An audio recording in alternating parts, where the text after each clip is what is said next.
તો બોટાદમાં ભાવનગરના કથિત નકલી દારૂકાંડ મામલે કોંગ્રેસ દ્વારા ઉગ્ર વિરોધ પ્રદર્શન કરવામાં આવ્યું હતું। હવેલી ચોક વિસ્તારમાં જિલ્લા કોંગ્રેસ પ્રમુખ સહિત મોટી સંખ્યામાં કાર્યકરો એકત્ર થયા હતા અને બેનરો સાથે સૂત્રોચ્ચાર કરી સરકાર તથા તંત્ર સામે આક્રોશ વ્યક્ત કર્યો હતો। વિરોધ દરમિયાન કોંગ્રેસના કાર્યકરોએ રસ્તા પર ચક્કાજામ કરી દારૂબંધીના કડક અમલની માંગ કરી હતી અને સાથે જ ગેરકાયદેસર દારૂના વેચાણ સામે અસરકારક કાર્યવાહી નહીં થાય તો આગામી દિવસોમાં વધુ ઉગ્ર આંદોલનની ચીમકી પણ ઉચ્ચારી હતી।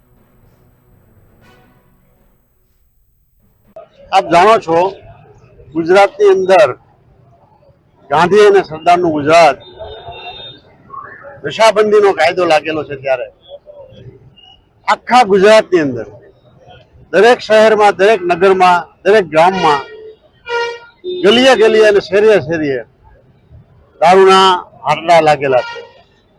ગમે ત્યાં જઈ શકો છો, ગમે ત્યાં તપાસ કરી શકો છો। આખા ગુજરાતમાં ગમે ત્યાંથી તમને દારૂ મળે છે। દારૂ મળે છે સાથે કમનસીબી આપણા ગુજરાતની અંદર લઠ્ઠાકાંડ કેટલા થયા। હજી આપણા બોટાદ જિલ્લામાં હજી થોડોક સમય પહેલા તે કેટલા લોકો, માસૂમ લોકોએ જીવ ગુમાવ્યા। આ તંત્ર એકદમ નિષ્ઠુર અને આ સરકાર એમાં ભાગીદાર છે।